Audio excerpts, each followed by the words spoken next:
తమన్నా సంగీతం సినిమాకి main next direction. Okay, సినిమా ఎక్కడా బోర్ ఉండదు, సినిమా చూడాలని మళ్ళీ అనిపించింది. Sankranti winner is Balayya. Balayya is Balayya. Dabidi ఎలా ఉందన్న? దబిడి సాంగ్ బి మంచి స్టెప్.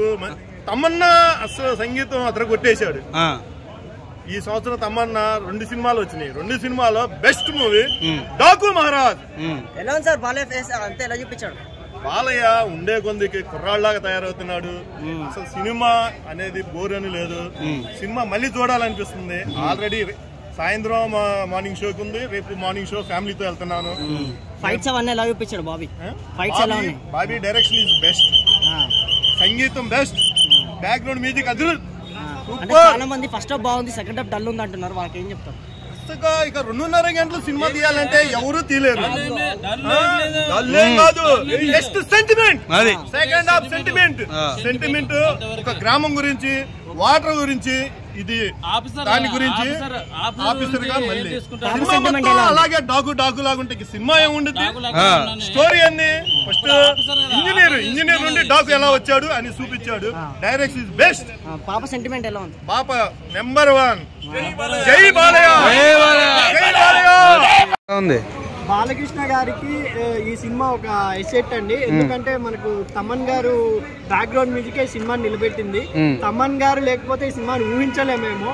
బాలకృష్ణ గారికి తమన్ గారికి నిజంగా తమన్ అంటే ఆయన మ్యాన్ షోస్ కొడతారా లేకపోతే 90 కొడతారా అనేది మనం పక్కన పెడితే బ్యాక్గ్రౌండ్ మ్యూజిక్ ఈ సినిమాని నిలబెట్టింది. బ్యాక్గ్రౌండ్ మ్యూజిక్ లేకపోతే కొంచెం స్టోరీ వైజ్ గా సినిమా డల్ అయ్యేది. బాలకృష్ణ గారి యాక్షన్ గానీ, మనకు హీరోయిన్ దీంట్లో 2 హీరోయిన్లు సర్దార్ శ్రీనాథ్ గారు, మన ప్రజ్ఞా జైస్వాల్ గారు, ఇంకొకటి ఊర్వశిలో కూడా దాంట్లో రోల్ తో పాటు డాన్స్ కొట్టేశారు. ఇది ఐటమ్ సాంగ్ అని చెప్పలేము, ఎందుకంటే సినిమాలో ఉన్నారు కాబట్టి. ఒక స్పెషల్ సాంగ్ డబ్ల్యూడబ్ల్యూ సాంగ్ కి అసలు అమాక్స్ కాబట్టి గంతులు వేయలేకపోయారు, కానీ మామూలు మాస్ ఆఫ్ థియేటర్స్ లో అయితే సూపర్ గంతులు ఎగిరేస్తారు. నిజంగా హ్యాట్స్ ఆఫ్ చెప్పాలి బాబీ గారికి. వాల్తేరే వీరేతో చిరంజీవి గారిని ఎలా చూపించారు, వాళ్ళ ఫ్యాన్స్ ని కూడా ఆయన మైపరిపించారు. ఇక్కడ ఫ్యాన్స్ హీరోలకి ఫ్యాన్స్ ఎలా ఉంటే సినిమా అనేది ఆడుతుందో అనేది పల్స్ పట్టుకున్నారు బాబీ గారు. ఆ విషయంలో ఆయన 100% సక్సెస్ అయ్యారు. బాలకృష్ణ గారిని స్క్రీన్ ప్రెజెన్స్ అలా తీశారని నా అభిప్రాయం అండి. ఫైట్స్ మెయిన్ ఈ సినిమాలో స్టోరీ పక్కన పెట్టేస్తే ఫైట్స్ ని యాక్షన్ ఓరియంటెడ్ గా చాలా బాగా తీశారు.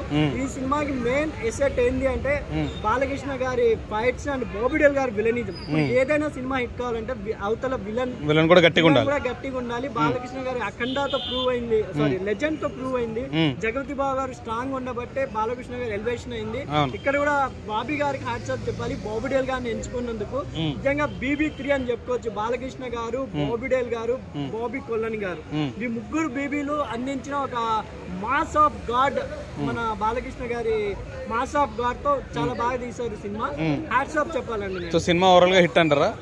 నిజంగా ఇప్పుడు సంక్రాంతికి వస్తున్నాం, ఇవి రెండింటిని కలిపితే అది ఫ్యామిలీ ఓరియంటెడ్, ఎలాగో ఫ్యామిలీ మొత్తం చూస్తారు. ఈ సినిమా నిజంగా మాస్ ఆఫ్ గాడ్ బాలకృష్ణ గారి